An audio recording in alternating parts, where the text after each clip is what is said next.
ubicarnos en el tema, yo quiero comenzar recordando que esta ley de concursos y quiebras que estamos estudiando, básicamente lo que hace es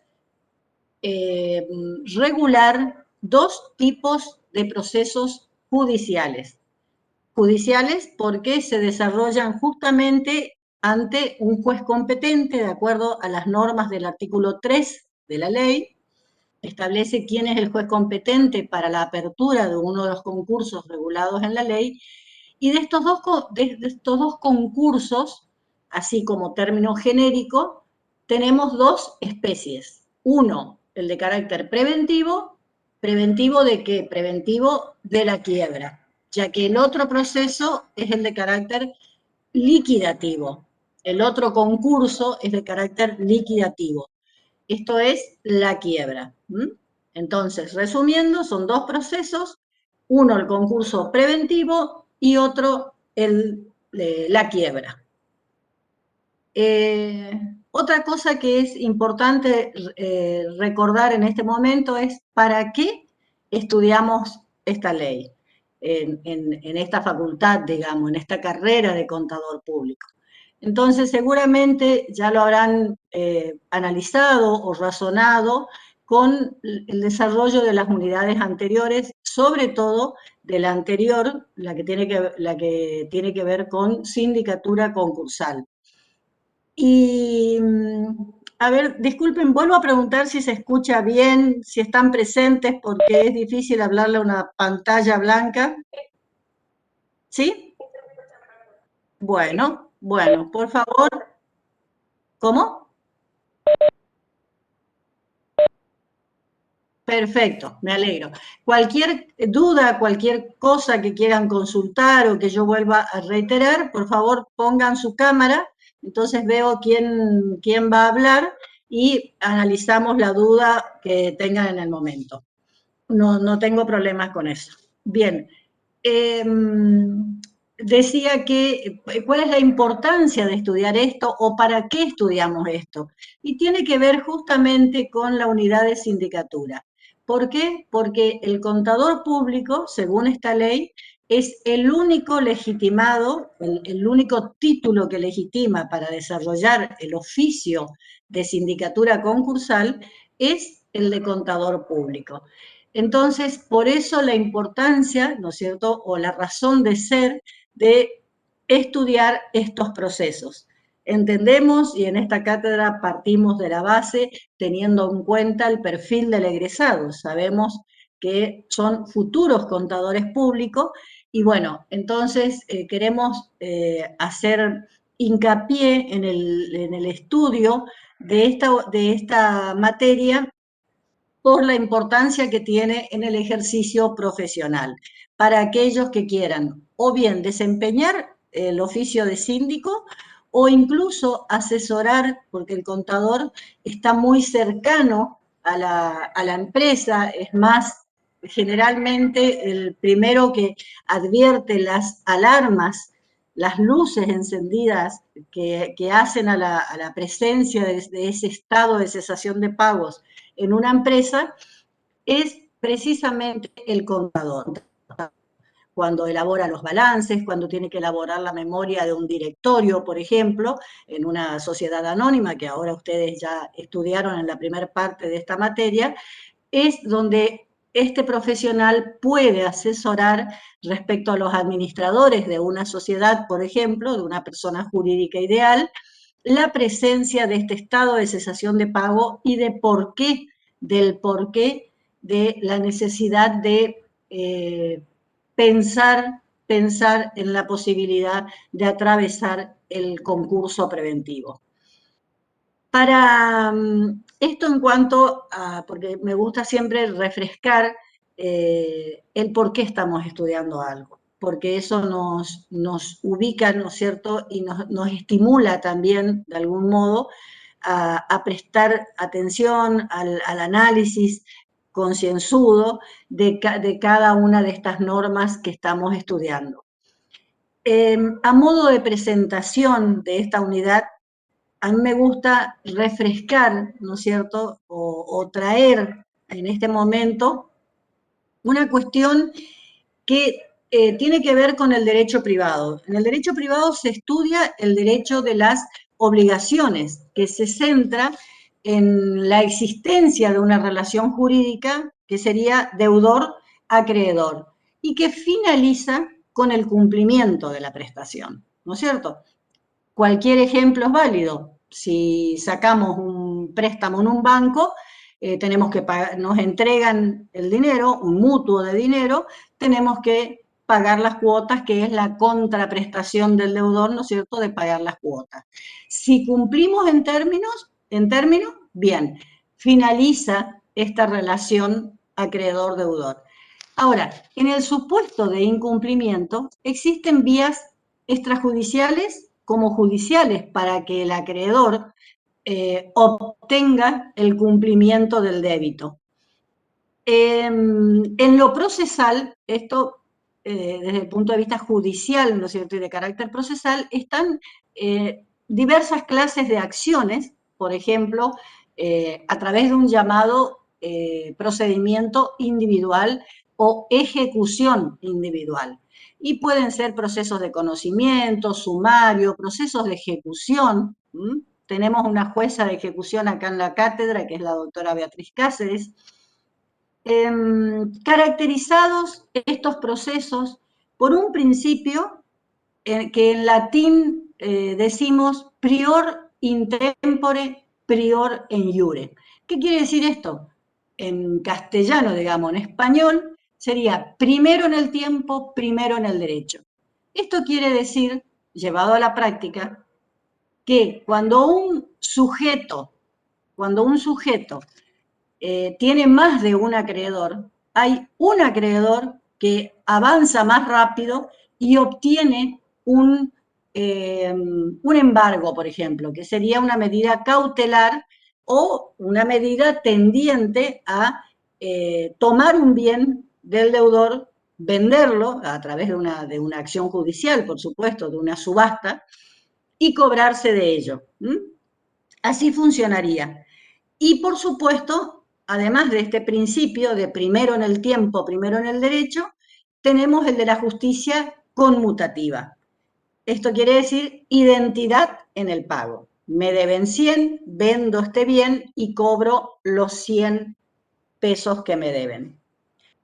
Ahora bien, existen situaciones fácticas, situaciones de hecho, ¿no es cierto?, en que este proceso de ejecución individual no cumple debidamente con el valor justicia, en el sentido lato, en el sentido amplio. ¿Por qué?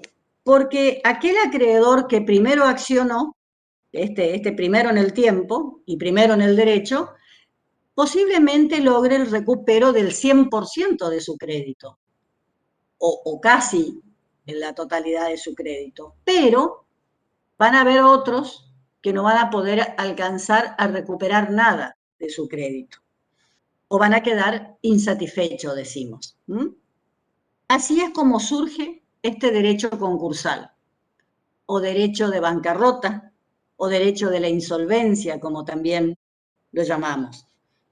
El derecho de bancarrota, digo bancarrota porque es el término que utiliza nuestra Constitución Nacional en el artículo 75, uno de sus incisos, creo que es el 10 o el 12, que autoriza al Congreso de la Nación a sancionar la ley de bancarrotas, que es la llamada ley de quiebras. Bien. En este tipo de procesos se sustituye este principio del que yo hablaba al comienzo, prior in tempore, prior in iure, por otro, que es el de la pars conditio creditorum, que dicho en español sería igualdad de los acreedores, el principio de la igualdad de los acreedores, que ya hablamos en las unidades anteriores. Por el cual, de acuerdo a este principio, se aplica también el principio de la llamada justicia distributiva, no la justicia conmutativa como en el caso de los procesos individuales, sino justicia distributiva. Esto es, la partición proporcional del producido de los bienes del deudor, que en quiebra, en el proceso de quiebra, ya vamos a ver, se trata de cobrar en moneda de quiebra. Esto es cobrar de todo el producido de los bienes una parte proporcional al crédito que se le reconoció en el proceso. Bien, esto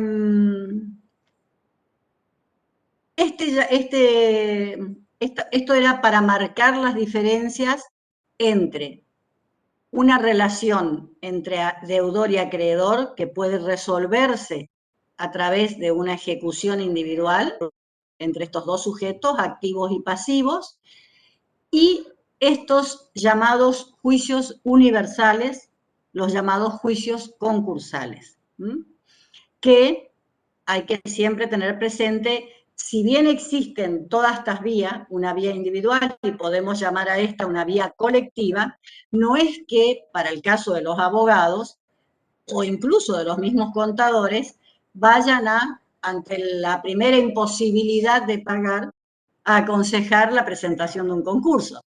Porque recuerden que el presupuesto objetivo del concurso es la existencia del estado de cesación de pago, con la definición que ya conocemos, la imposibilidad del patrimonio de hacer frente a las obligaciones exigibles.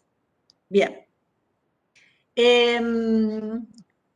hay que resaltar que este recurso legal de presentarse en concurso preventivo tiene como objeto dar protección al crédito, conservar la empresa, la defensa del comercio en general y podemos decir también la tutela de las relaciones laborales. Todos esos beneficios vemos que podemos encontrar a través de este recurso legal para un sujeto, sea persona humana o sea persona jurídica ideal, la presentación, el recurrir a la apertura de uno de estos procesos, sobre todo el proceso de concurso preventivo de la quiebra, ¿no es cierto? Este remedio contra la insolvencia beneficia también al deudor convocatorio porque evita la clausura de sus negocios, como ocurre con la quiebra, conserva intacta su organización comercial, industrial, persigue un convenio equitativo con sus acreedores, beneficia a los acreedores también porque avisoran la posibilidad de recuperar sus créditos y beneficia al interés general para evitar que los desastres económicos por su número desacrediten la economía nacional, como está ocurriendo en estos momentos. Leemos en los medios el aumento en las estadísticas de quiebra están en ascenso, porque inevitablemente las quiebras, siempre decimos, son cíclicas. Es decir, hay crisis económicas en una región o en un país y esto lleva al aumento de la presentación en quiebras o por lo menos en un concurso preventivo, ya que ante la cesación de pagos se echa mano a este recurso. Bien, también se ha dicho por algunos autores que la presentación en concurso no es un acto discrecional del deudor, sino el cumplimiento de un deber impuesto por la ley en defensa de todos los intereses que he mencionado. De allí la importancia del debido asesoramiento técnico que pueda brindar el contador público tan cercano a la empresa por la compulsa reiterada, ¿no es cierto?, de su documentación legal y contable. Se evita de este modo un endeudamiento ruinoso, una dilapidación de activos porque se evita empezar a vender los bienes a precio vil con tal de cumplir con algunos de sus acreedores, los más exigentes quizás, dejando al resto sin nada. También se puede evitar el ocultamiento de pasivo, que es muy común también. ¿Para qué? Para intentar lograr de ese modo obtener nuevos préstamos, ¿no es cierto? O también ocultación de activo en fraude a los acreedores. Esto es a modo de presentación de lo que es el concurso preventivo, que es lo que vamos a estudiar en esta unidad. Fíjense que de acuerdo al programa tenemos que saber un concepto de concurso preventivo. Y yo creo, uno cuando recurre a la doctrina, a los numerosos autores que encontramos en una biblioteca judicial, perdón, no biblioteca judicial, una biblioteca jurídica, quise decir, encontramos numerosos autores y cada uno va a dar un concepto. Pero nosotros, ya con los temas desarrollados hasta acá, justamente podemos armar un concepto de lo que es el concurso preventivo. Con todos los temas, desde la unidad 1 a esta unidad, perdón, me estoy ubicando en el programa anterior. Bueno, no tengo acá el programa a mano. Ah, sí. Pero un cachito que, como cambiamos la numeración de las unidades, ahora está sociedades primero, entonces lo que yo quiero decir es desde la unidad 8, donde hablamos, ahí empezamos con el tema concursal, cuando analizamos el crédito, la cesación de pago, todos esos temas tienen que ver con la conformación de un concepto de concurso preventivo. Entonces podemos decir que es un proceso universal, mediante el cual un deudor que se encuentra en estado de cesación de pago, es decir, en imposibilidad de hacer frente a sus obligaciones, se somete voluntariamente a un procedimiento en el cual son llamados todos sus acreedores para ser tratados en un pie de igualdad, que sería el principio de la pars conditio creditorum, salvo las preferencias de ley, por supuesto. Esto quiere decir que se respetan los privilegios que vamos a ver en la unidad siguiente. Sí.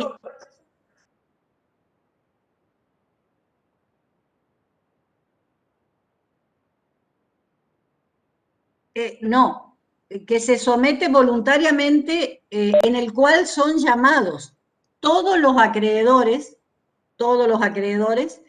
a concurrir para ser tratados en un pie de igualdad, conforme a este principio de la par conditio creditorum. Con el objeto, ¿con qué objeto va a llamar a todos sus acreedores? De llegar a un acuerdo, un acuerdo con ellos, con estos acreedores, que le permita superar ese estado de cesación de pagos, el cual, si es obtenido, importará la novación de todas sus obligaciones. La novación, que es una forma de extinción de las obligaciones. La novación en el derecho civil, en el Código Civil y Comercial de la Nación, si ustedes buscan novación, van a encontrar desarrollado bien de qué se trata, para no irnos tanto del tema. Pero fundamentalmente significa cambiar una obligación por otra. Entonces esta obligación de repente desaparecería y aparece esta, novada, por efecto del concurso. Digamos que quedan afectadas por el concurso, entonces si debía 5 y a través del acuerdo se me reduce por una quita del pasivo, se me reduce a 3, esta obligación desaparece y queda convertida en 3. Sería gráficamente así. Bien, ahí nomás. Con esto que dijimos, y no sé si llegaron a tomar nota, estoy mirando por mi equipo, que no sé qué le pasa, que me hace unas señales raras acá. con estos elementos, fíjense que en este concepto que dimos, yo trato de desmenuzar el concepto para que ustedes no estudien de memoria un concepto, sino que cuando lo lean, cuando lo lean de nuevo, esto que tomaron nota seguramente de este concepto, en él van a encontrar los términos, todas las condiciones que estudiamos en las unidades anteriores, de esta unidad 8 que yo les decía, la teoría de los concursos. ¿Por qué? Porque dijimos que es un proceso universal. Recuerden que dentro de los principios básicos de la primera unidad, de los principios básicos de los concursos, está la universalidad, está la colectividad, que dijimos que es el llamado a todos los acreedores, que lo pusimos en el concepto. Es un proceso que dijimos al que el deudor se somete voluntariamente. ¿Por qué? Porque él es el único que puede presentarse y ofrecer un acuerdo a los acreedores. No lo pueden solicitar los acreedores porque no saben si el deudor está en condiciones de presentar un acuerdo o no. Por eso decimos que es un proceso voluntario, ¿sí? Voluntario, universal, que se encuentra en estado de cesación de pagos, que ya sabemos lo que es porque ya lo estudiamos antes. Y finalmente el tema de la novación. Entonces, ese concepto, cuando ustedes lo lean detenidamente, lo mejor es entender lo que uno lee. Si uno lo comprende, lo retiene. En cambio, querer estudiarse como una poesía de memoria es más difícil. Todo es cuestión de lógica. El derecho es lógica. ¿Por qué? Porque el derecho regula conductas y las conductas deben ser lógicas. Bien, los presupuestos o requisitos, ¿no es cierto? Fíjense que en el programa habla de requisitos. Bien, primero tener en cuenta los presupuestos. Uno subjetivo, otro objetivo y el último formal. Subjetivo, porque para estar en concurso debe ser un sujeto concursable. ¿Cuáles son los sujetos concursables? Artículo 5. Objetivo, el presupuesto objetivo de los concursos, ¿cuál es? El A estado de ver, cesación de alguien que... pagos. Perfecto, perfecto. Estaba esperando a ver si hay alguien vivo del otro lado. Perfecto. El estado de cesación de pagos es el presupuesto objetivo. Subjetivo, dijimos, el sujeto que sea concursable. Si la Iglesia Católica se quiere concursar, no sería un sujeto concursable, no podría pedir su concurso ni tampoco su quiebra. ¿Por qué? Porque es una persona jurídica ideal de carácter público y solamente pueden estar en concurso las personas jurídicas ideales de carácter privado. Las enumeradas en el artículo 5 para que no hacerse lío, aunque de todos modos conocer la diferencia de las personas jurídicas como están reguladas en el Código Civil ayuda mucho. Artículo 145 más o menos del Código Civil y Comercial de la Nación. Bien,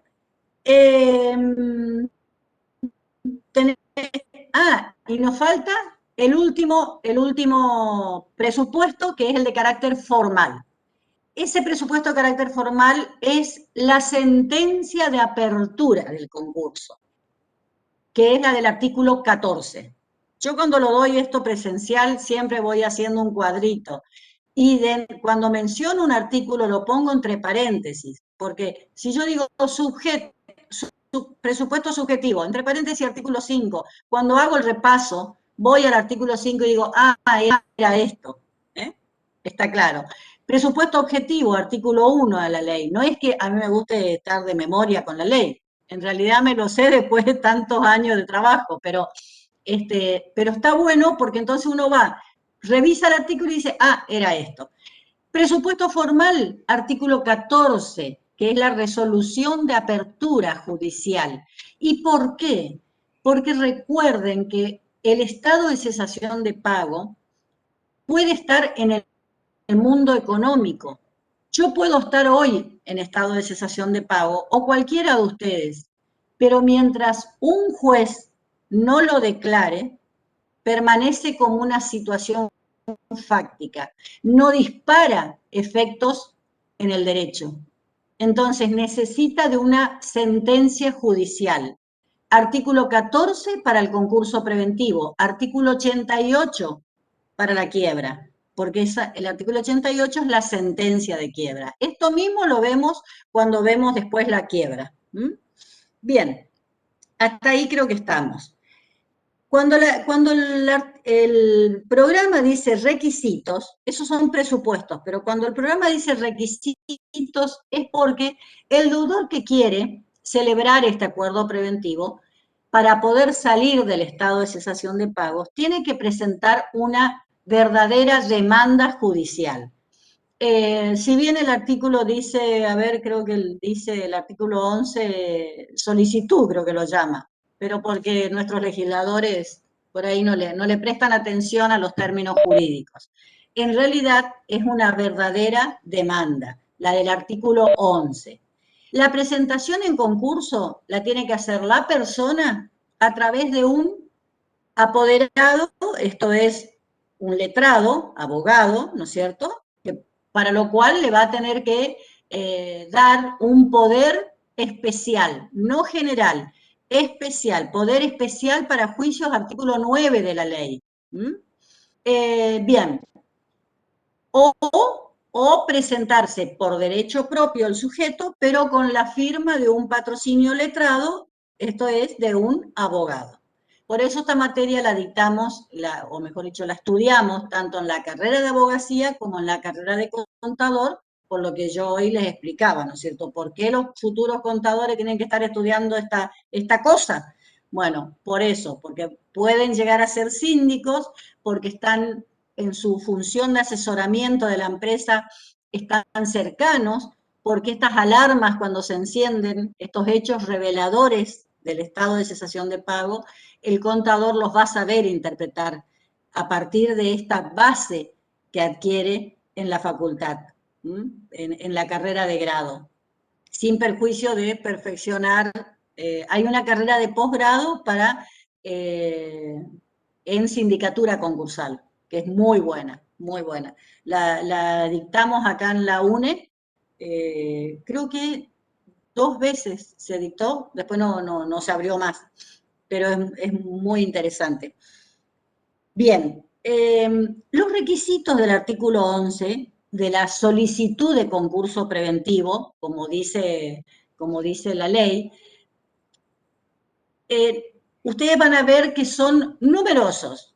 Hay toda una enumeración. A mí me gustaría, yo no me voy a detener en ese artículo porque es muy extenso y no presenta complejidades, lo pueden entender perfectamente. En todo caso, ustedes cuando se abra el foro de la unidad, hacen las preguntas que no hayan comprendido alguno de estos incisos, pero son muy fáciles de comprender, digamos. Todo lo que tiene que presentar. Esto es muy importante. ¿Por qué? Porque si omite alguno de los requisitos, puede dar lugar al artículo 13. Ahí en el aula, ustedes tienen una línea de tiempo, decimos, desde la presentación en concurso hasta la finalización. ¿Qué es esto? Ustedes lo van a ir estudiando, leyendo con detenimiento, son todas las etapas de este proceso judicial. Cuando decimos proceso judicial, ustedes imagínense que es así, un proceso escrito, chicos, perdón, chicos digo a los alumnos en general, así, un proceso que tiene una carátula. En la carátula, no sé si alguno de los profesores lo explicó, pero para que puedan llevarlo a la práctica, que se presentan en el concurso. En este caso, en nuestro caso de Resistencia Chaco, tenemos 2 juzgados de concurso. Ustedes están dando clase con uno de los jueces actuales del juzgado número 10, que es el profesor Nicolás Hogmanovich, es juez de concurso en la ciudad de Resistencia. Y la anterior juez era yo. hasta que me fui de la justicia, que me jubilé. Así que esta es la demanda que se presenta ante el juzgado de concursos, ¿no es cierto?, con todos esos requisitos.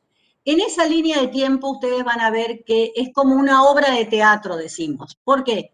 Porque intervienen el deudor con la presentación, el, el juez, el secretario del juzgado, el síndico, los acreedores. Cada uno tiene una etapa y tiene plazos para cumplir. El juez, por ejemplo, tiene 5 días para resolver la presentación en concurso, la demanda, la petición que hizo el deudor. Bueno, en 5 días hábiles judiciales, artículo 273, que son las reglas procesales, en la ley van a encontrar el artículo 273, que son las reglas procesales, las que, digamos, ordenan el procedimiento. Cuando decimos días hábiles judiciales, son los días que se excluyen los días feriados, ¿no es cierto?, los días en que atiende la justicia. Por ahí puede ser un día hábil para toda la provincia del Chaco, pero ser un día inhábil judicial porque es el día del empleado judicial. Entonces dan asueto. O el día del abogado y entonces dan asueto.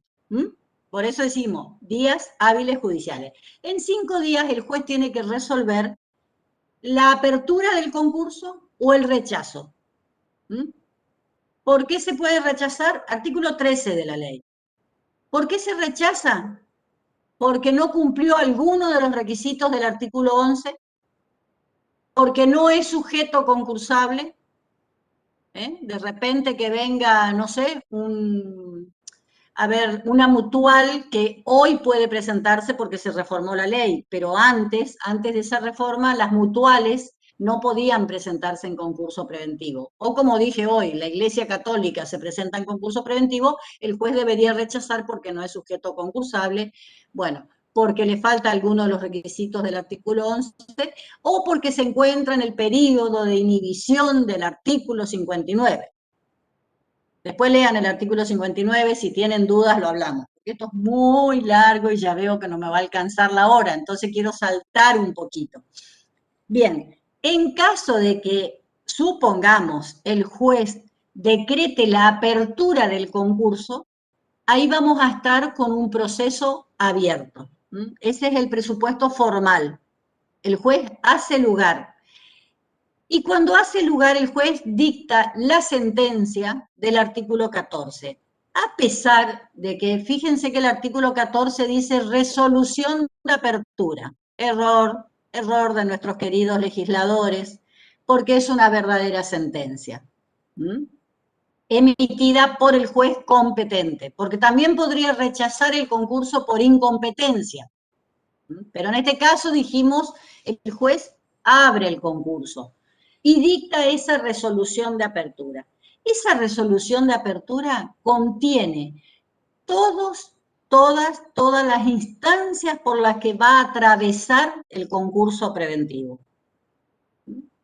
Claramente, primero y principal, declara abierto el concurso preventivo. Declara abierto, entonces lo que hace es individualizar debidamente al sujeto deudor, al sujeto concursado, con nombre, apellido, razón social, denominación social, inscripción, domicilio y número de quit o quil, que es la identificación tributaria del sujeto. Una debida individualización para no causar perjuicios a otro sujeto por una cuestión de homónimos, ¿no es cierto?, que podría ocurrir. Bien.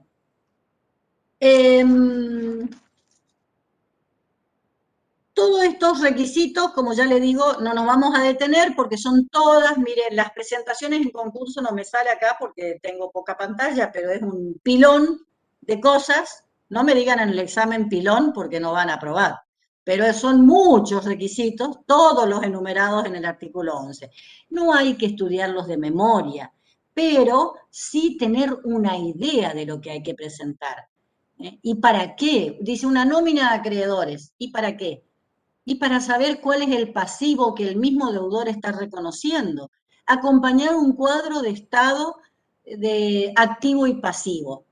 Y sí, para saber cuáles son sus activos, cuál es el activo que tiene, cuál es el patrimonio que tiene este sujeto que va a ofrecer un acuerdo a sus acreedores.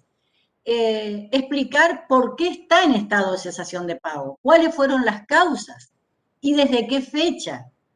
Y así con todos esos datos que nos pide el artículo 11. Y como dijimos, el juez tendrá que dictar la sentencia de apertura de este sujeto. Y ahí, ¿qué tiene de importante el artículo 14? Podemos agruparlos, porque también es largo, es un pilón de cosas que tiene que resolver el juez. ¿Por qué no me interesa decirlos de memoria? Porque, chicos, en la práctica trabajamos con la ley abierta. No nos podemos jugar, si bien podemos saber, pero hoy con la tecnología, ¿qué tenemos? Tenemos un esqueleto o un modelo de sentencia de apertura. En el juzgado hacíamos así, y lo que hacemos es estudiar todo el caso que llega al juzgado, la petición, la demanda de concurso, estudiamos el caso y el juez decide abrir el concurso, sea el empleado judicial que está debidamente capacitado, bajo control del secretario también, y después firma el juez esa sentencia. ¿Qué se hace? Se cambian los datos que tenemos en cada uno de los modelos que tenemos para hacer la sentencia. ¿Por qué también es bueno el modelo? Porque todo el contenido de esta resolución del artículo 14 no debe faltar nada. Entonces, no podríamos estar tipeando cada inciso porque uno se podría olvidar o es un trabajo innecesario, ¿no es cierto? Entonces, trabajamos con un esqueleto. A mí me gusta llamarlo esqueleto porque realmente ahí consignamos todos los datos y las fechas nuevas. Por supuesto, como todas las cosas del copia y pega, hay que tener cuidado de que no se vaya algo de un expediente viejo, ¿no es cierto? Bien, pero ¿cómo podemos hacer para hablar un poquito de este artículo 14, de qué contiene esta sentencia? ¿Cómo podemos hacer? Hay dos audiencias, una y principal para sortear qué. Eso ustedes van a saber. Mientras yo me tomo un mate, alguien que conteste. El síndico. No, el síndico. No sé quién dijo el síndico. A ver que no alcancé a leer acá en la pantalla. Bueno, es anónimo. El síndico, ustedes estudiaron la clase anterior que el síndico se designa por sorteo, no a dedo, por sorteo que se hace por el secretario del juzgado. Entonces, esa es una de las audiencias importantes. El juez abre el concurso y lo primero que tenemos que tener es síndico. Elegir qué clase de sindicatura va a tener este concurso, de acuerdo a la magnitud y complejidad, eso lo habrán dicho también, sindicatura A o sindicatura B. Y otra audiencia, ya no tan importante, que es la llamada audiencia informativa, que es para que se hace al final del proceso para que el deudor, si no consiguió todos los acuerdos, trate de convencer a los acreedores. Bien, se fijan 3 fechas en esa sentencia, que es el periodo de verificación tempestiva. Eso es para que los acreedores, que dijimos que son llamados a concurrir a este proceso, en ese periodo concurran a pedir la verificación de sus créditos ante el síndico. Esta pequeña parte del proceso se hace extrajudicial en el domicilio del síndico. Verificación tempestiva, lo vemos mejor en la próxima unidad. Se fija la otra fecha, que es la presentación del informe individual. Hay 2 piezas fundamentales en este proceso a cargo de la sindicatura, a cargo del síndico contador, que es la presentación del informe individual y la presentación del informe general. Artículo 35 y artículo 39 de la ley. Si no me equivoco, si alguien está con una ley abierta, me avisan porque por ahí tiro algo que se me chispoteó. Bien, ¿cómo se da a conocer? ¿Cómo yo, acreedor, del hipermercado Libertad, me entero de que se presentó un concurso Hipermercado Libertad, porque se publican edictos, la publicidad en el concurso preventivo por medio de edictos o edictal, como se llama. La publicidad por edictos se entiende que es erga omnes, eso es en latín. Erga omnes es contra todos. Es una ficción, se publican edictos en un diario de publicación oficial, de publicaciones legales, que sería el Boletín Oficial de la Provincia del Chaco, o de Corrientes, depende del caso, y en un diario de amplia circulación.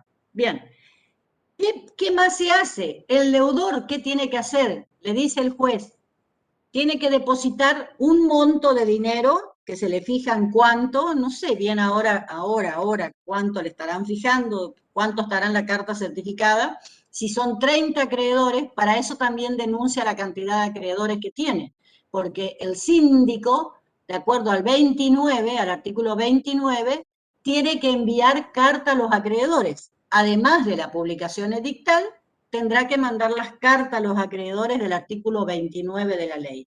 Y para eso, el deudor tiene que depositar en el expediente, perdón, en el expediente no, deposita en el Banco del Chaco, el banco oficial de la provincia, banco corriente sería para los correntinos, Banco Chaco, y lleva la boletita del depósito al expediente, para acreditar de que ya hizo el depósito. Para eso tiene 3 días, siempre días hábiles judiciales. ¿Qué más tiene que hacer? ¿Qué más le dice el juez que tiene que hacer el deudor? Presente los libros contables, toda la documentación que lleve. ¿Para qué? Para poner nota de que se presentó en concurso preventivo y cerrar los espacios en blanco para que no haya alteración. Después se le devuelven los libros, porque el deudor continúa al frente de la administración de sus negocios, entonces le tenemos que devolver los libros, no es que los guardamos en el juzgado. ¿Qué más se hace? Se constituye el primer comité de control. No son muy importantes estos comités, pero la ley en el año 95 dijo, el legislador del año 1995 dijo, hay que darle más protagonismo a los acreedores, vamos a formar comité de acreedores. Nadie quiere nadie quiere integrar los comités de acreedores, porque imagínense, los acreedores lo que quieren es cobrar.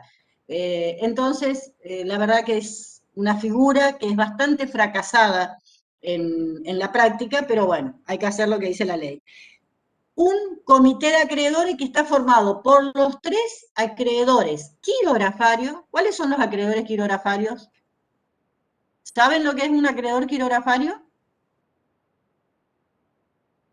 ¿No? Bueno, el acreedor quirografario es el acreedor común, el que no tiene privilegios. Ese es un touch importante porque son los acreedores quirógrafos también, por ahí lo van a leer en algún libro, son los que no tienen privilegio, los acreedores comunes, por oposición a lo que son los acreedores con privilegio especial o general que regula la ley, reconoce la ley de quiebra y que están sobre todo regulados en el Código Civil y Comercial de la Nación. A ver, y otra parte importante de este artículo 14 del contenido de la sentencia de apertura del concurso preventivo es una vista que se le corre al síndico del concurso para que haga un informe sobre los pasivos laborales. A ver, el legislador lo que hace es, digo el legislador, ¿cómo? Sí, Disculpe, le hago una Sarina. pregunta. La parte de que hacen el depósito, ¿dónde se hace? ¿En el juzgado, en el banco, a nombre del síndico, a nombre del expediente? Muy buena pregunta. No, el depósito lo tiene que hacer en el Banco del Chaco a nombre a cuenta de la carátula del expediente, con número de expediente. Carátula es el sobre acá, la primera hoja, es un cartón duro, digamos, donde se le da entrada al expediente. Por ejemplo, Hipermercado Libertad, esa S significa sobre concurso preventivo. O una S de su también puede ser, su concurso preventivo. Y se le otorga un número al expediente y el año. Por ejemplo, 8554/21, que entró ahora, ¿no es cierto? Entonces, eso es lo que nosotros llamamos carátula del expediente y lo que se hace por el juzgado es abrir una cuenta para ese expediente. Entonces, el deudor, que no es... ¿Cómo?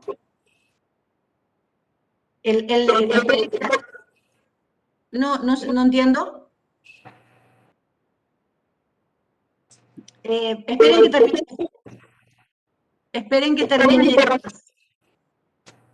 No entiendo, no sé, hay mucho ruido. ¿Y? Bueno, termino la idea. Decimos el deudor es el que tiene que depositar, pero no va a él a hacer el depósito. Generalmente todo eso hace el abogado que lo está representando, es el que está llevando el proceso. Que con el abogado también siempre insistimos mucho en conocer esta ley, esta ley contiene un proceso que es distinto a todos los procesos. Es un proceso muy particular, con plazos muy particulares, con etapas muy precisas, y que si no las conoce, cometen un grave daño, porque hay muchas situaciones donde la sanción es la quiebra.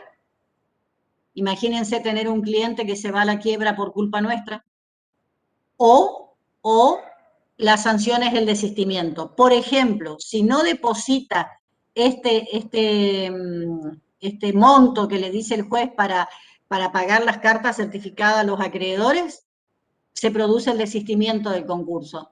Pierde la oportunidad de atravesar el concurso preventivo del deudor. Entonces, es grave. Un abogado tiene que saber llevar un concurso. Yo he visto errores gravísimos en el juzgado de gente que ha caído en quiebra por lo que podemos decir una mala praxis del abogado. Es como cuando uno se va por un dolor de estómago y lo terminan operando de apéndice sin nada que ver. Una cosa así. Y para el contador también, ¿sí?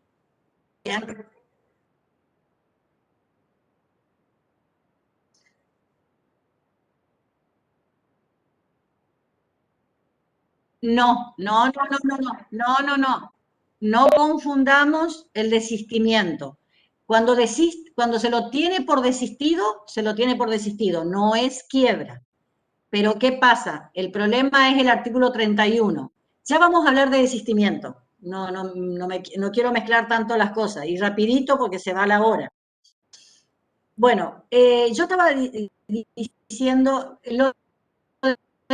el banco quedó claro, en el Banco del Chaco, a nombre del juzgado y a la orden del juzgado, porque es el juzgado el que libera esos fondos a través de un cheque judicial, con la plata que está depositada en esa cuenta a nombre de este expediente.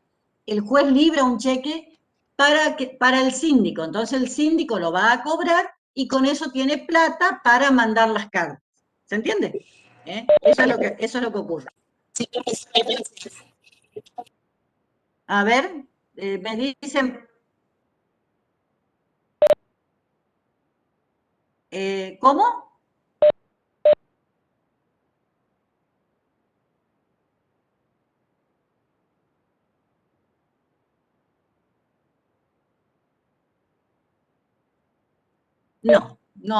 No hay ningún cambio, en eso no. El que se va a presentar en concurso, armar una presentación en concurso lleva un cierto tiempo. Debe actuarse, primero, que si se está en una situación límite, hay que actuar con celeridad, ¿no es cierto? De eso se encargará.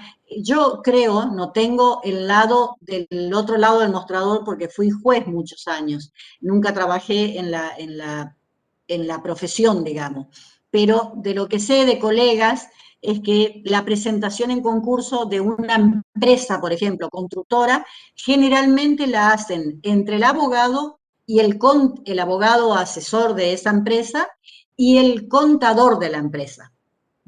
El contador, el abogado generalmente es el que le dice, bueno, tenemos que tener esto, esto, esto, y el contador de la empresa, que está muy al tanto de todo lo que es la documentación de ese sujeto, es el que aporta. Y seguramente podrá ser que o lo arman en conjunto, o bueno, trabajará el abogado solo. En cuanto al síndico, ahí cobra relevancia la sindicatura A o B, de un solo contador independiente o nombrar una sindicatura A, ¿no es cierto?, la de un estudio contable para que pueda llevar adelante un concurso de cierta complejidad, como puede ser una empresa constructora, un hipermercado grande, un frigorífico. Siempre hay que ver, no es lo mismo el concurso preventivo de un policía, por ejemplo, de una persona humana, de un kiosco, que también puede ser de Juancito, que de una empresa constructora. No es lo mismo. Y más todavía considerando si eventualmente cae en quiebra, que ya vamos a ver las particularidades del proceso de quiebra. Bueno, volvemos al artículo 14. Corre una vista al síndico. El síndico tiene una tarea muy importante ahí, donde, bien Carolina, me alegro, donde tiene que informar los pasivos laborales que tenga el deudor. Eso el contador lo cumple, el síndico, contador, es un básicamente es una auditoría lo que tiene que hacer, es decir, un control, una compulsa de la documentación legal y contable para informar sobre la existencia de créditos laborales que estén comprendidos en el pronto pago del artículo 16.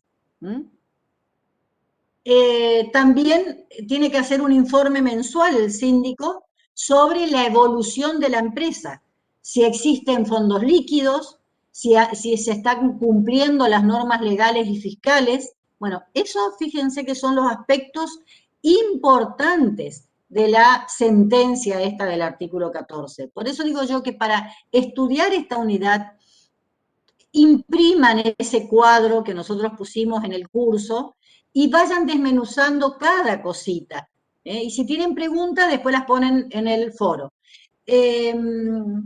Hay que anotar, hay algo muy importante de esta sentencia del artículo 14, que es la medida cautelar que dicta el juez, declarando, resolviendo, digamos, la inhibición general del deudor para vender o gravar sus bienes. ¿Qué es esto?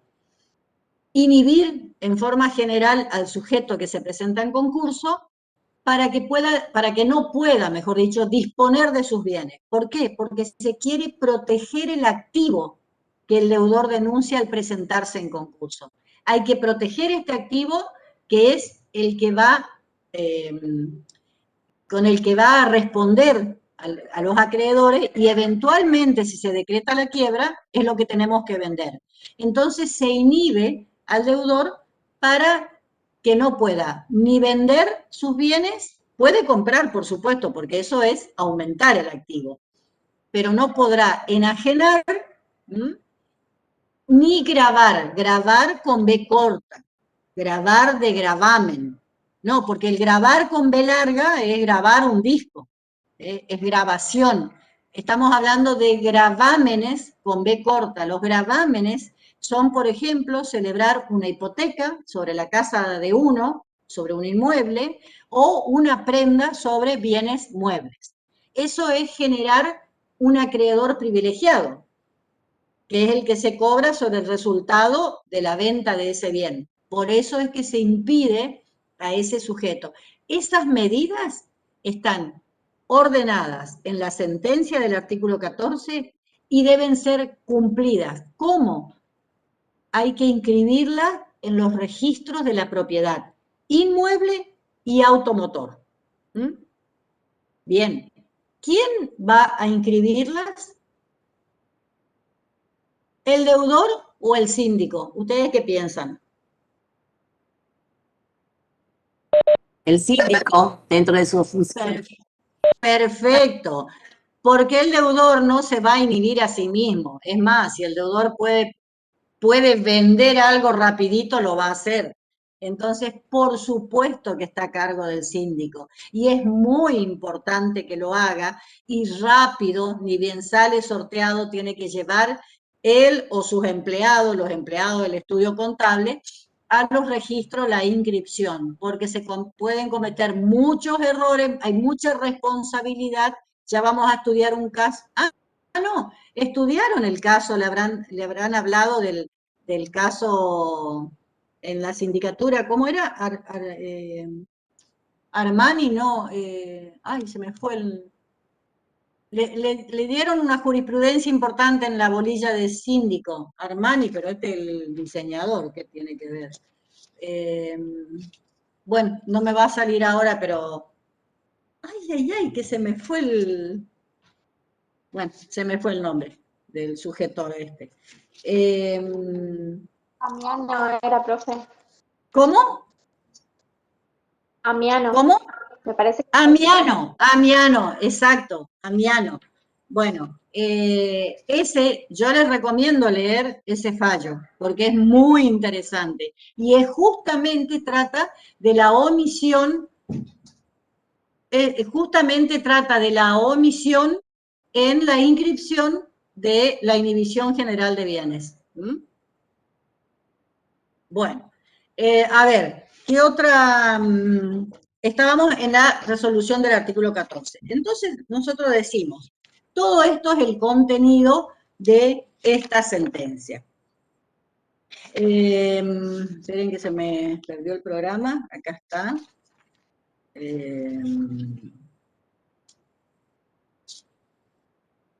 Una vez abierto, resolución judicial, que es lo que estábamos viendo recién, y vamos a ver qué efectos tiene la apertura de este concurso. ¿Qué efectos recaen sobre el deudor una vez abierto?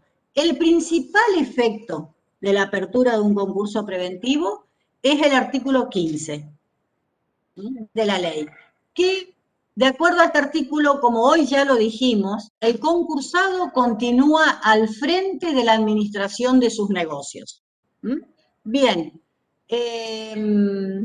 continúa al frente de la administración de sus negocios bajo la vigilancia del síndico. Esto llamamos, o la doctrina lo llama, desapoderamiento atenuado, porque en la quiebra, en el proceso de quiebra, sí el deudor sufre un desapoderamiento total de sus bienes. En cambio, en el concurso preventivo, el desapoderamiento es atenuado porque continúa al frente de la administración de sus negocios. O sea, por supuesto, la explotación continúa, ¿no es cierto? Tiene que seguir la empresa en forma dinámica porque lo que se pretende es generar recursos, ingresos, para poder hacer frente al pasivo a través de un acuerdo que logre celebrar con sus acreedores. ¿Qué otro efecto? El de los actos prohibidos al concursado del artículo 16. Eso les pido que lean, no me voy a detener porque si no, no va a alcanzar el tiempo. Otro efecto también es, fíjense, los servicios públicos.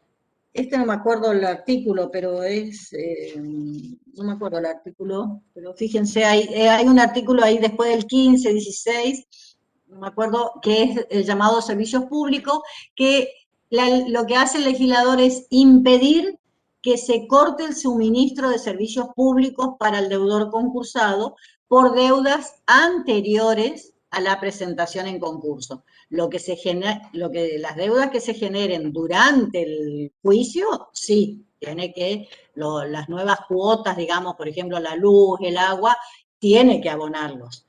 lo que se trata de impedir es que, por ejemplo, si debe la luz, si debe el agua, no se le corte el suministro de estos servicios para que pueda, el gas, por ejemplo, para que pueda seguir trabajando con su empresa.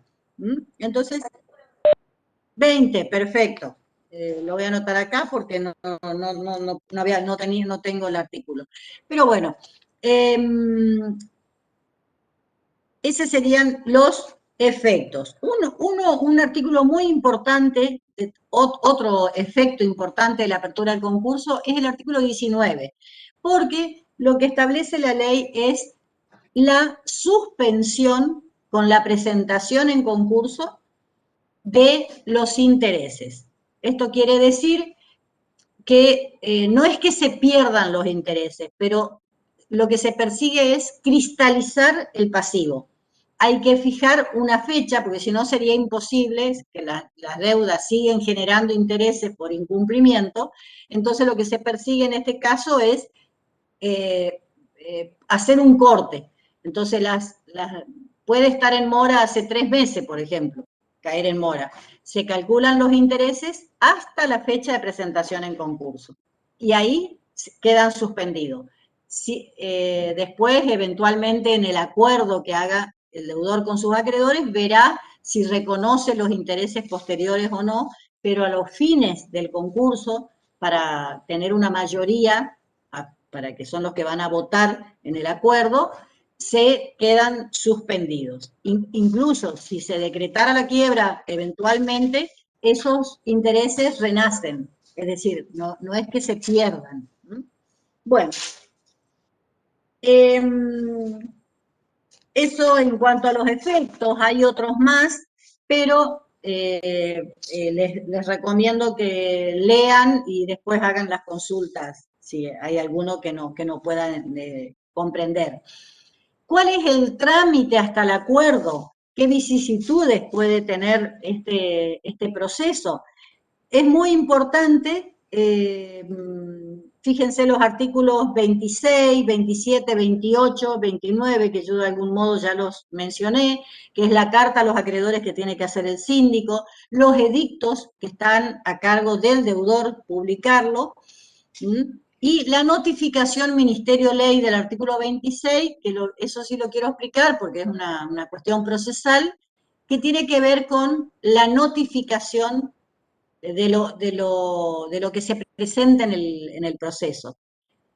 Todas las notificaciones son, en este tipo de procesos, no son por cédula a la parte. Cédula sería el documento que le llega al domicilio del sujeto, sino que se hace en Ministerio-Ley, que es una ficción también que hace la ley, que considera notificada una resolución con la salida a despacho.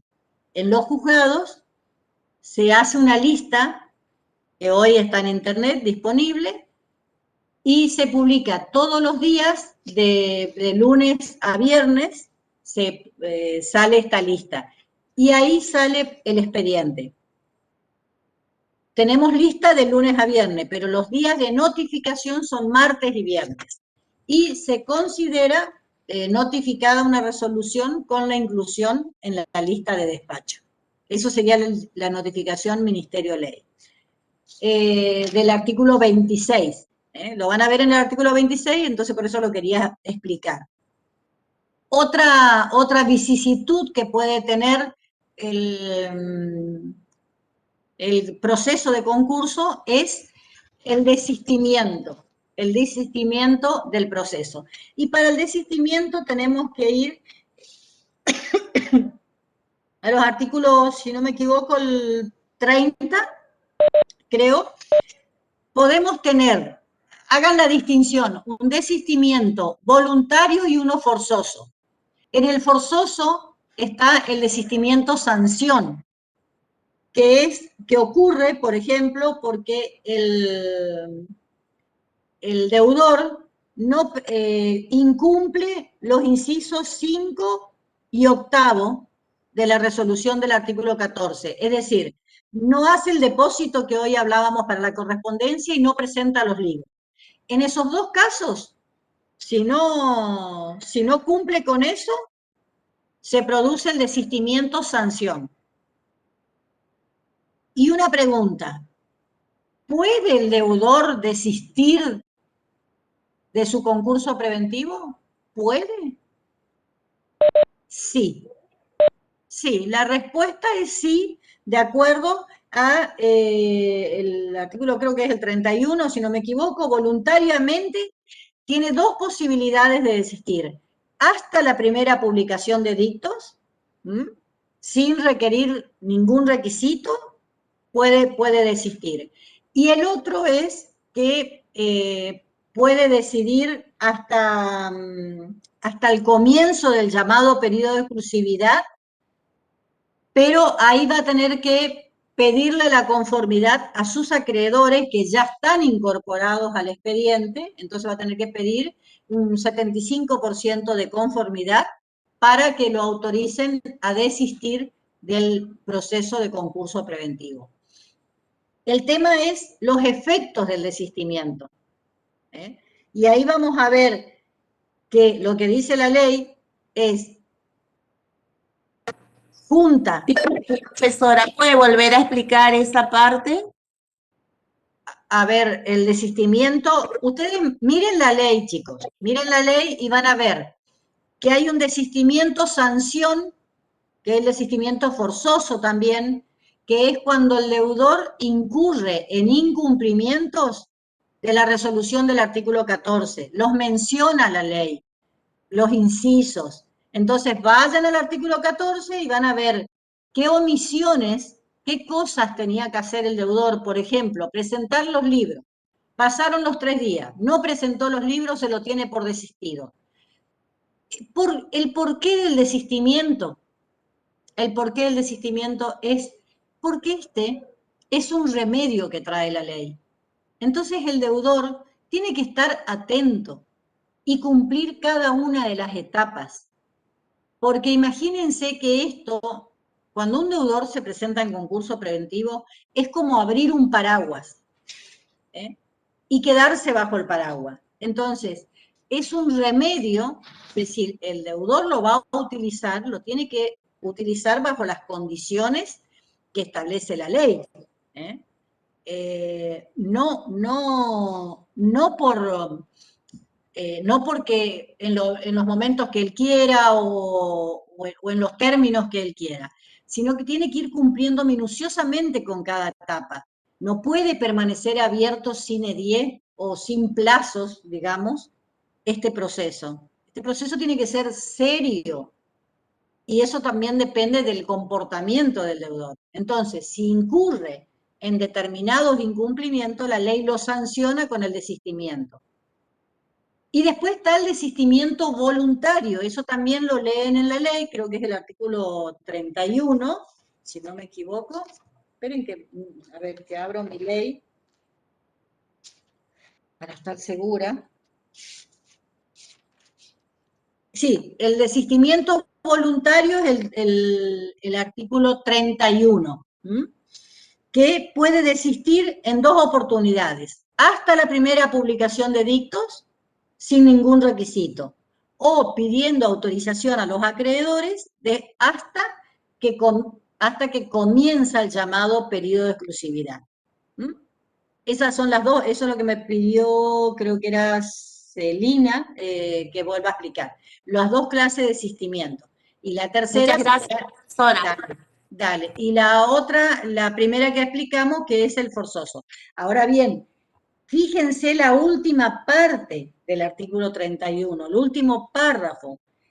Rechazada, desistida o no ratificada una presentación en concurso preventivo, ¿cuál es la sanción? Hoy otra alumna decía que es la quiebra. No, el desistimiento es desistimiento y la quiebra es la quiebra. ¿Qué pasa en un supuesto de desistir un concurso preventivo? La sanción está acá, en el artículo 31, último párrafo. No se puede volver a presentar en concurso si hay pedidos de quiebra pendiente. ¿Por qué? Porque ya perdió la oportunidad. Entonces, si un acreedor le pidió la quiebra porque este concurso presentado antes cayó, se lo tuvo por desistido, prospera este pedido de quiebra. Y si yo quiero volver acá con un concurso preventivo nuevo, presentar uno nuevo, no prospera este pedido, sino que prospera el pedido de quiebra que ya está en trámite. ¿Mm? ¿Se entendió?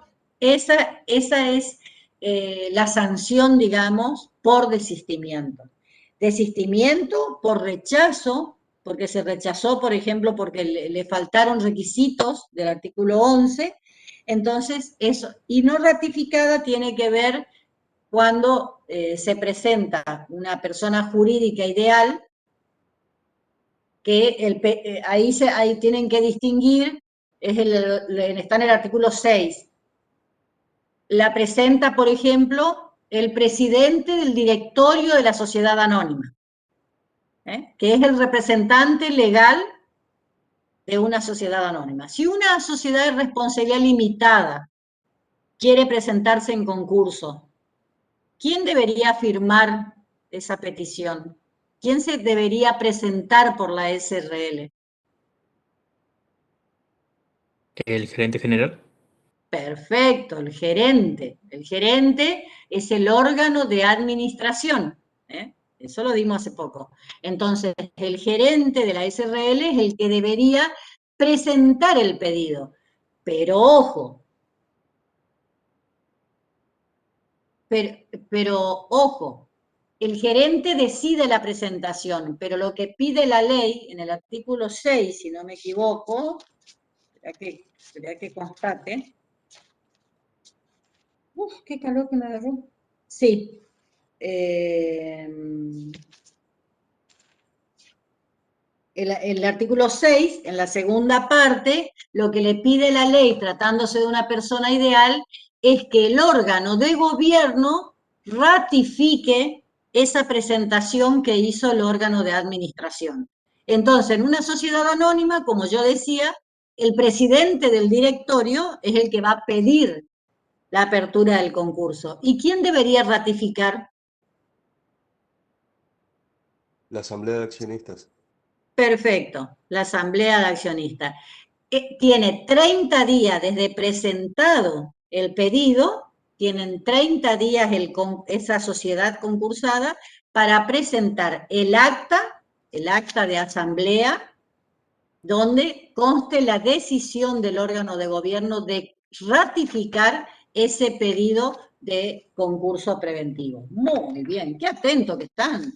Bueno, seguimos. Ya vimos más o menos los efectos los efectos de la apertura, y no solamente los efectos de la apertura, sino cuál es el trámite hasta el acuerdo.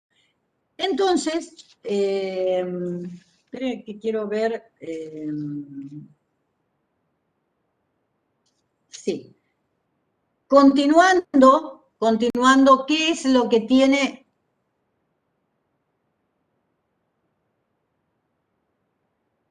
Ajá, estaba leyendo el chat.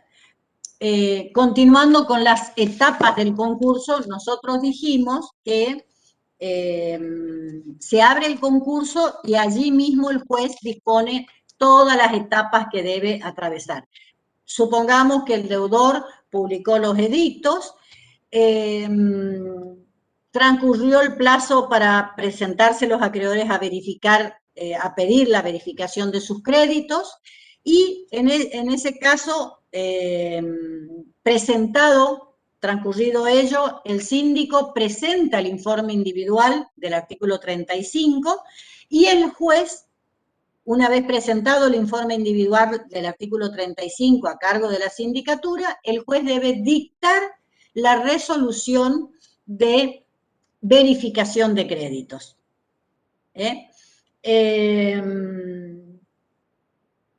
La resolución, la sentencia de verificación del artículo 36 de la ley. Una vez que el juez dicta la sentencia de verificación, lo que se hace es tener la masa pasiva. Se fija la masa pasiva porque estos son todos los acreedores concurrentes, son los que van a participar del acuerdo. Porque acreedores puede haber mucho, pero si no se presentan, no responden al llamado de los edictos, no existen para el concurso. La única vía, pueden haber iniciado un proceso, en algunos supuestos la ley le permite continuar ese proceso y venir luego con la sentencia que hayan obtenido en un juzgado distinto, pero tendrán que pedir la verificación de crédito con esta sentencia de otro juez. Hasta acá tenemos verificación tempestiva ante el síndico, en el plazo del artículo 14, el síndico presentó los informes individuales, el juez dictó la sentencia de verificación de crédito del artículo 36 y con eso conformó la masa pasiva. La cantidad de acreedores, supongamos 120 acreedores que reconoció el juez, cada uno con sus montos y con sus privilegios. Entonces sabemos que tenemos de 120 acreedores, 100 acreedores quirografarios y 20 acreedores con privilegio. Esencialmente el concurso preventivo va a ser un acuerdo que se va a celebrar con los acreedores quirografarios. Pero la ley también permite hacer un acuerdo con los privilegiados. En la práctica generalmente se hace con los quirografarios. Los privilegiados no les interesa generalmente el acuerdo porque tienen un bien sobre el que recae el privilegio. Entonces ellos venden este bien y ya se cobran su crédito. Entonces es medio difícil que celebren un acuerdo, pero la ley da la posibilidad. En el artículo, 47 creo. Espérate, que... Sí, el 47, acuerdo para acreedores privilegiados. Bien, una vez que tengamos esa sentencia de verificación, el deudor tiene una posibilidad que es el de categorizar los créditos. La propuesta que hace el deudor de categorizar los créditos es formar categorías con sus acreedores para ofrecerle propuestas de pago distintas a cada grupo, a cada una de estas categorías. Puede categorizar a los acreedores, por ejemplo, entre proveedores, acreedores fiscales, acreedores financieros, donde entrarían los bancos, por ejemplo, o también puede categorizarlos por sumas, hasta 10.000 pesos, acreedores de hasta 30.000 pesos o de hasta 100.000 pesos, con la idea de ofrecerles propuestas distintas de pago, porque al que le debo 10.000 pesos no le puedo ofrecer pagar en 5 años, como sí le puedo ofrecer pagar en 5 años a un acreedor que le debo 1.000.000 de pesos. Sería ese el interés que tiene. Los autores de la ley llamaron a esta propuesta de categorización la columna vertebral del acuerdo, por la importancia que tiene de formar distintos grupos para formar distintas categorías de acreedores. Una vez que está la propuesta de categorización del deudor, el síndico va a presentar el informe general del artículo 39. Dentro de cada uno de ese contenido que tiene el informe general del artículo 39, les recomiendo la lectura en todos los incisos. Esperen que estaba por decir. Está la de opinar sobre esta propuesta que hizo el deudor. El síndico tiene que verificar que no perjudique a otros acreedores, que estén todos los acreedores incluidos. Ese es el dictamen que va a dar sobre esta propuesta que hizo el deudor. Finalmente, el juez dicta la resolución de categorización de acreedores. Fíjense, muy importante, el artículo 41, donde el deudor propone la categorización. El síndico opina o dictamina en el informe general, artículo 39. Y el juez finalmente dicta la resolución de categorización. Puede hacer no puede categorizar por el deudor. Si el deudor no presentó categorización, no pasa nada.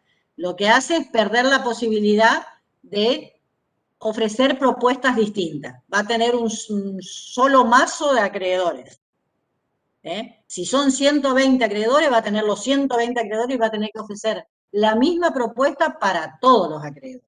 Si hice categorización, voy a tener 20 proveedores acá, por ejemplo. Si es una panadería en concurso, tengo mis proveedores de harina, de materias primas, de levadura, de leña para los hornos. Pero voy a tener acá los acreedores financieros, Banco Chaco, Banco Patagonia,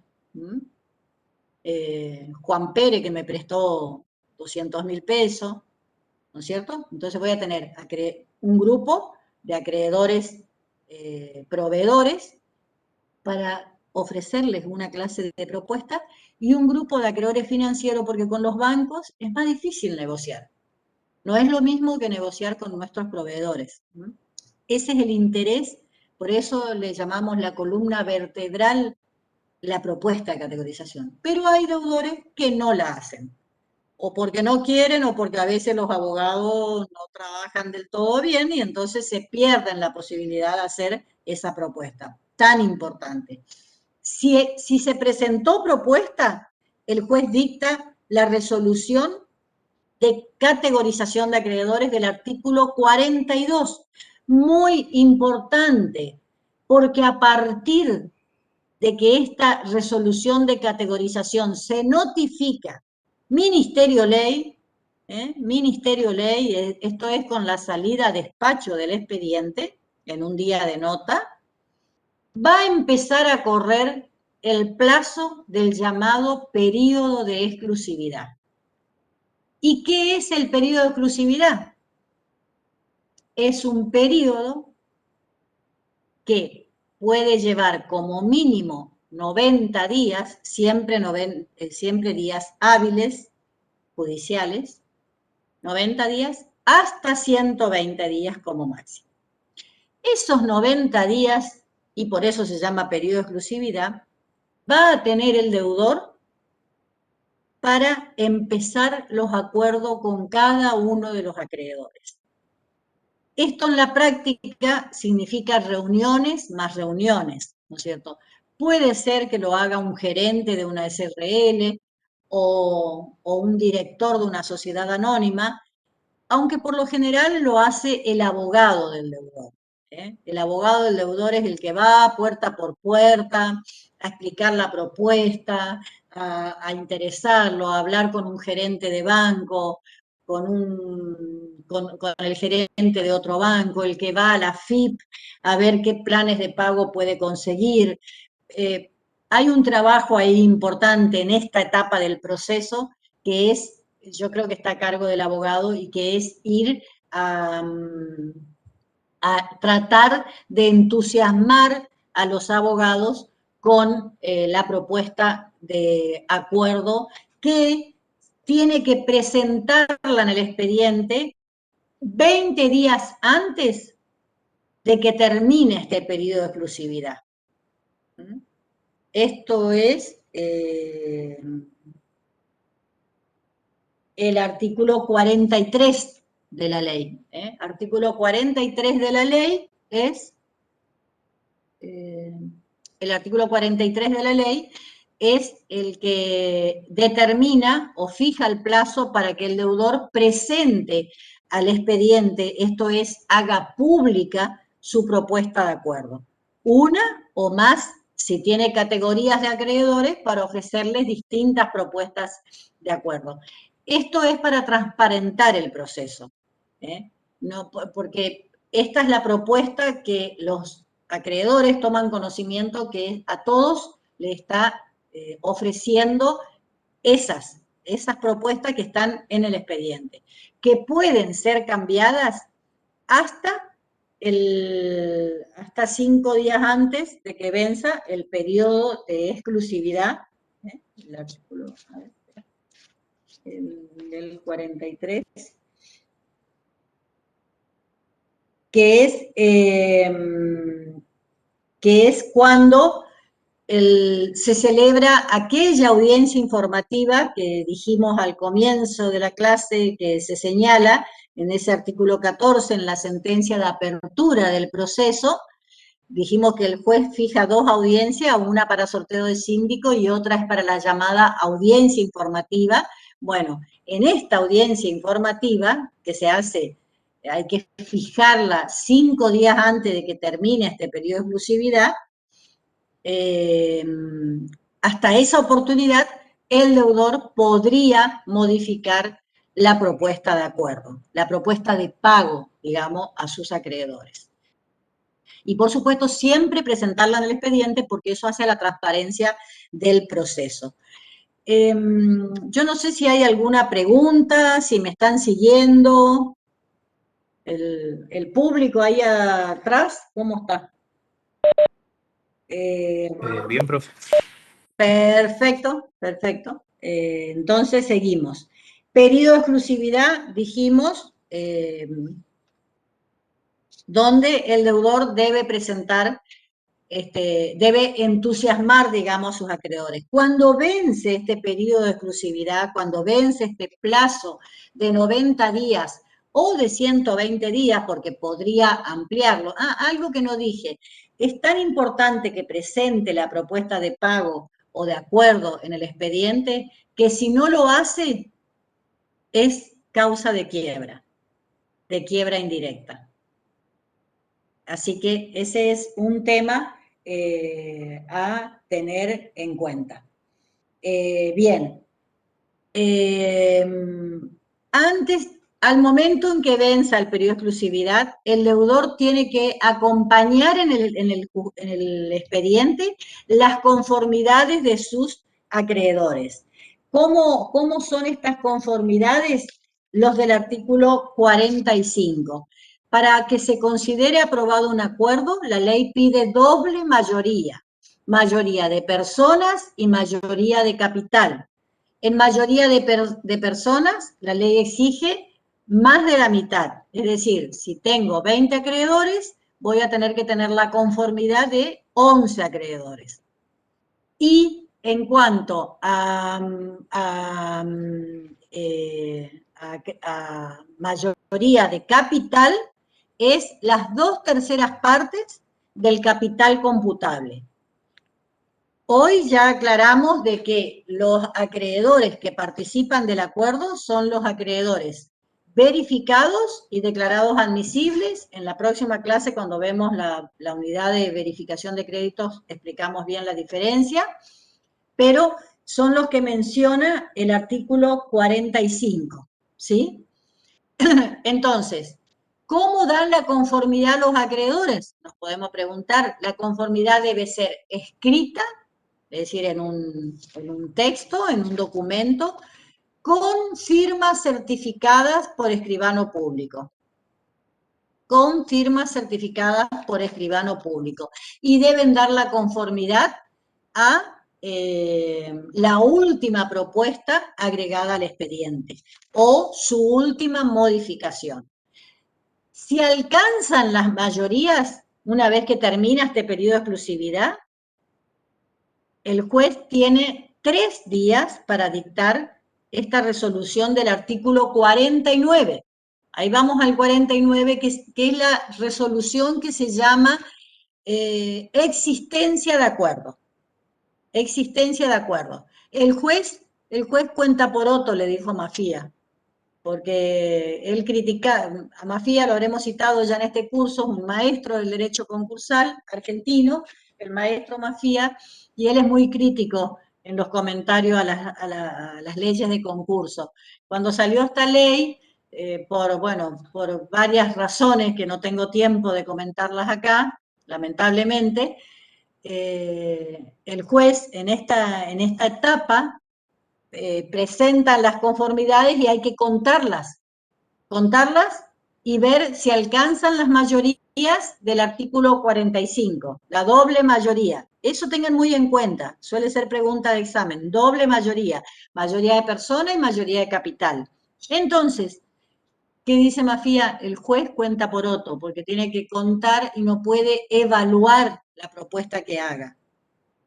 No puede evaluar, bueno, salvo que sea contraria, que sea un abuso del derecho, porque después se modificó la ley, en realidad tenemos un artículo por allí que habla de que no se podría aprobar una propuesta que configure abuso del derecho, que está también, es un instituto previsto en el Código Civil y Comercial de la Nación.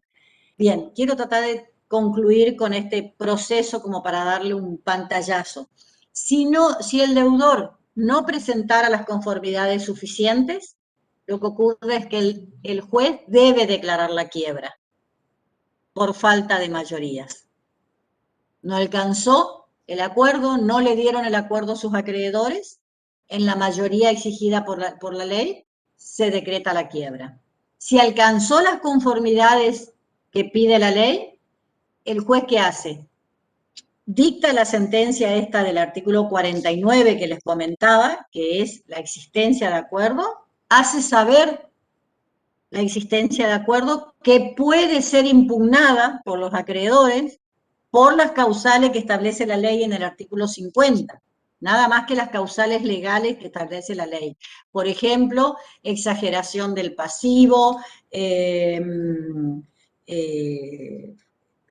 error en el cómputo de las mayorías, exageración fraudulenta del pasivo, son las causas que menciona el artículo 50, estaba pensando en el 49.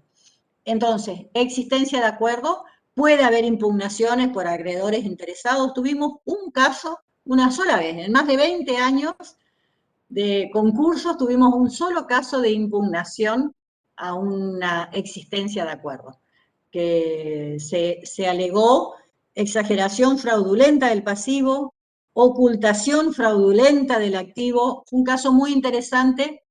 Yo le hice lugar a esa impugnación. Lástima que la verdad que hoy no sé el resultado, porque apelaron, por supuesto, porque si se hace lugar a esta impugnación, se declara la quiebra. Hay quiebra indirecta.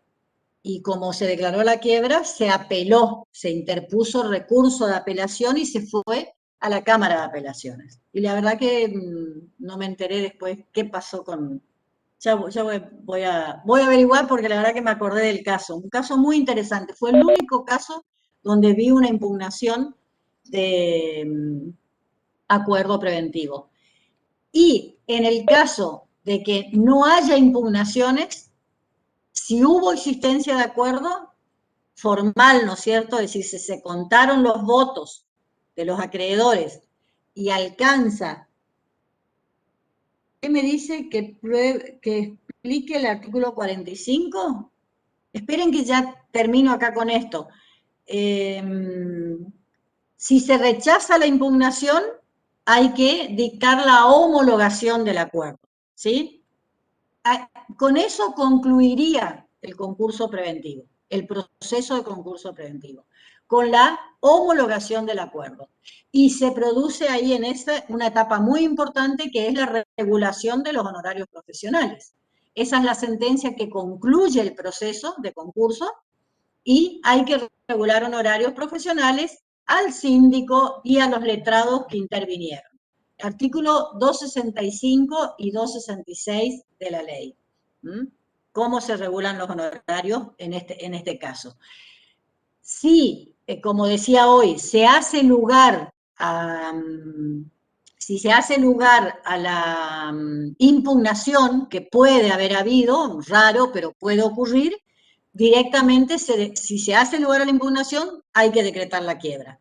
Por eso yo decía al comienzo de todo, que cuando se presenta en concurso preventivo, el deudor sale exitoso con un acuerdo, porque arregló con sus acreedores, lo que le va a producir salir de ese estado de cesación de pago, o cae en quiebra. No, son dos caminos. Una vez presentado el concurso preventivo, hay dos caminos. O se logra la homologación de un acuerdo con los acreedores para salir del estado de cesación de pago, o se decreta la quiebra por alguno de los los supuestos legales para hacer lugar a una declaración de quiebra por frustración del acuerdo preventivo, que están previstas en el artículo 77 de la ley, inciso primero. Ese sería... el salvataje, me hicieron acordar, ahí leí el chat. El salvataje es un supuesto para el artículo 45, donde el deudor no alcanzó las conformidades que prescribe la ley, que es las conformidades del artículo 45, y en ese caso la ley debería ocurrir lo siguiente. Si no hay las mayorías, no puede dictar el juez la resolución del artículo 49 de existencia de acuerdo. Si no puede dictar esa resolución, debería declarar la quiebra, con excepción de lo que está previsto en el artículo 48, los llamados supuestos especiales. Supuestos especiales, primero porque solamente procede en los grandes concursos. La diferencia entre pequeño y gran concurso lo encontramos en el artículo 288. Creo que no lo vimos todavía ese tema, ¿no? Pequeño y gran concurso. Bueno, si no lo vimos, no. Si no lo dieron todavía, debe estar ahí en otras unidades superiores, pero es artículo 288. Acá, en este momento, lo que vamos a concretar es que el salvataje, el llamado salvataje o cram down del artículo 48, solamente procede en los grandes concursos, no en el pequeño concurso. Artículo 288, pongan entre paréntesis y después ustedes leen lo que es un pequeño o gran concurso. Y solamente para determinados sujetos, gran concurso y determinados sujetos. Es decir, el salvataje está previsto para las sociedades de responsabilidad limitada, para las sociedades por acciones, para las sociedades cooperativas, que dieron muy bien ustedes en el curso, y para cualquier sociedad donde sea parte el Estado nacional, provincial o municipal, cualquiera sea la participación que tengan, con exclusión, por supuesto, de algunos sujetos particularmente, como son las compañías de seguro, etcétera, ¿no? Únicamente para estos sujetos que menciona el artículo 48, ahí en los llamados supuestos especiales, si vencido el periodo de exclusividad no alcanzan las mayorías, lo que va a hacer el juez es decretar el salvataje de la empresa. Y para eso tiene que habilitar todo este procedimiento del artículo 48, que comienza, lo voy a hacer así con 2 o 3 comentarios nomás, para que ustedes lo lean y después hagan las preguntas.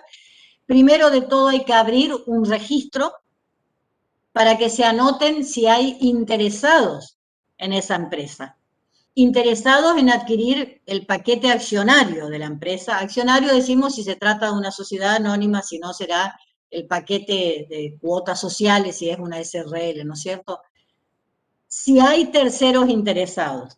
Esto también, hubo algunos casos en el orden nacional, muy conocidos de cram down o de salvataje de empresa.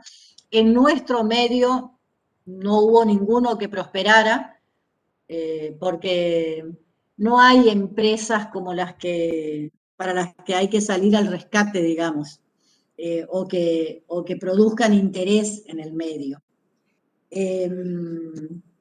Se abre ese registro por 5 días. Si no hay interesados, señores, se cierra ese registro y se decreta la quiebra. Se le dio la posibilidad. Se abre un registro, se libra un edicto, porque la ley no dice nada de cómo la gente se va a enterar de que está abierto este registro. Se puede poner un aviso en el juzgado, un aviso en el diario, podría ser, para la inscripción de interesados por el plazo de 5 días. Transcurridos los 5 días, se cierra el registro y si no hubo interesados, directamente se decreta la quiebra. Para el caso de que haya interesados en adquirir la empresa y pagar el pasivo, hay que desarrollar todo el procedimiento, que no me da el tiempo para explicarlo en este caso. Creo que en el aula está colgado un archivo como para que ustedes traten de entenderlo, pero es todo procedimental. Y también, finalmente, otra cosa importante es que si este proceso de salvataje no tiene éxito, es decir, no se alcanzan las conformidades como menciona la ley, también se decreta la quiebra. Una vez volviendo a la homologación del acuerdo, el acuerdo con el deudor, y homologado el acuerdo, lo que tiene que empezar a ocurrir es el llamado cumplimiento del acuerdo. El deudor tiene que empezar a pagar una vez que se empiezan a hacer exigibles las cuotas del acuerdo, en las fechas que él pactó con los acreedores. De lo contrario, si el deudor no cumple con el acuerdo, los acreedores le van a pedir la quiebra por incumplimiento del acuerdo, como está previsto en el artículo 63 de la ley, que es un caso también de quiebra indirecta, por incumplimiento del acuerdo. No es que el acreedor ahora va a tener un título después de este acuerdo y va a ir a ejecutar este título. No, dentro del mismo juicio tiene que resolverse la situación del deudor que no cumple el acuerdo y decretarse la quiebra. Por último, podría darse el caso de un pedido de nulidad del acuerdo del artículo 60, ¿sí?, que puede ser declarado nulo cuando algún acreedor que está comprendido en el acuerdo solicite esa nulidad. Tiene un plazo de 6 meses para pedirlo, no puede venir en cualquier momento. Y también las causales, es decir, los motivos en los que pida al acreedor la nulidad del acuerdo están previstas en ese artículo 60. Eso es una petición que hay que escuchar al deudor, ¿no es cierto?, ante esa petición, y finalmente, si se hace lugar al pedido de nulidad, el juez decreta la quiebra. Es decir, el acuerdo no se mantiene en pie por pedido de nulidad que hizo un acreedor y se decreta la quiebra. Esos casos tampoco hemos tenido nosotros casos donde se haya pedido la nulidad del acuerdo. Señores, medio fuera de término, hablando de plazos y de términos, medio fuera de término, hemos podido recorrer esa línea de tiempo, que es lo que ustedes tienen en el aula virtual para analizar.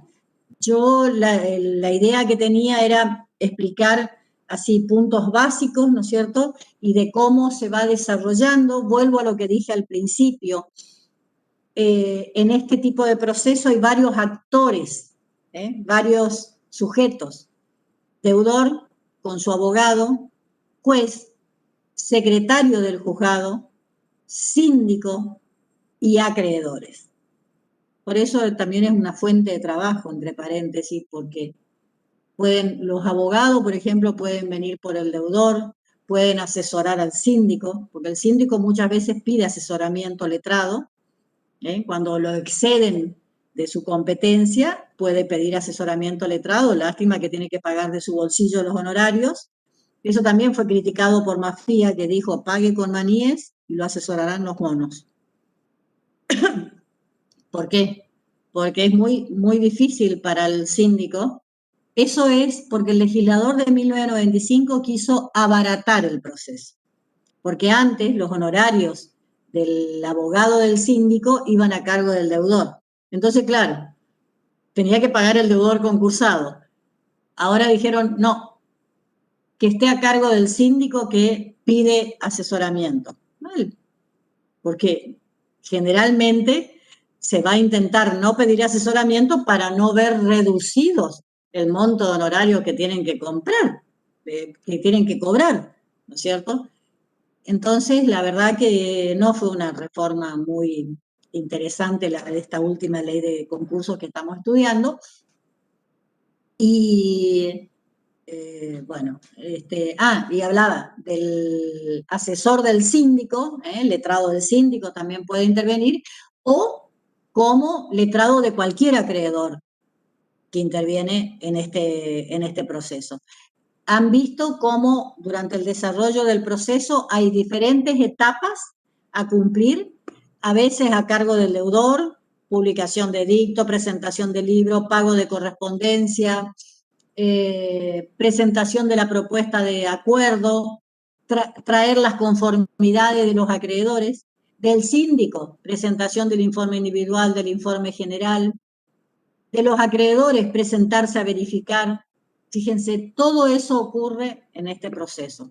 Es como una obra de teatro con muchos actores, con muchos protagonistas. Así que si se quedaron con dudas, espero que la vuelquen al foro que se va a abrir. Hoy no tuvimos, justamente no tuvimos trabajo práctico, actividad práctica, para poder aprovechar la clase que perdimos del miércoles por falta de plataforma. Y ahora el lunes, feriado, no feriado, feriado, entonces nos perdemos la clase del lunes también. Entonces vamos a tener que volver al correo. Nos escribimos, como no puedo decir nos estamos viendo. Escriban y contestamos las dudas que tengan. ¿Alguna pregunta? Me parece que no hay nadie acá, que estoy hablando sola.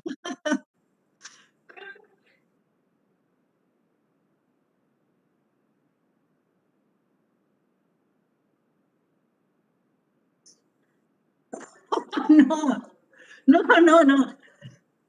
¿Cómo? Lo del delantal. No, eso es la justicia americana.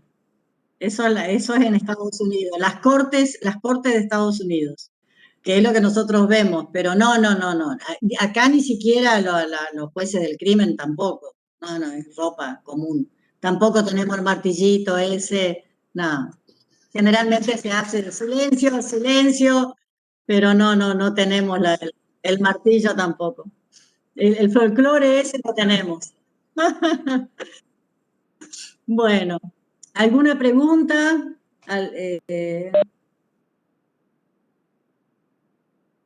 Si no hay preguntas, ¿sí? Profe, ¿va a abrir el foro? Sí. Para ver después Pero lean bien, hay un material muy bueno en el curso, así que después que lean bien, vayan subrayando y encuentren cuál es la duda que tengan, algún término. Si están con la ley de Ruillón, por ahí pueden encontrar una explicación debajo de los artículos, un comentario. Y bueno, lo que tengan dudas, sí, pónganla en el foro. ¿Estamos? Gracias, profe.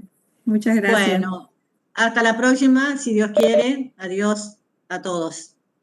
Gracias, profe. Dale, Hasta chao. luego. Hasta luego.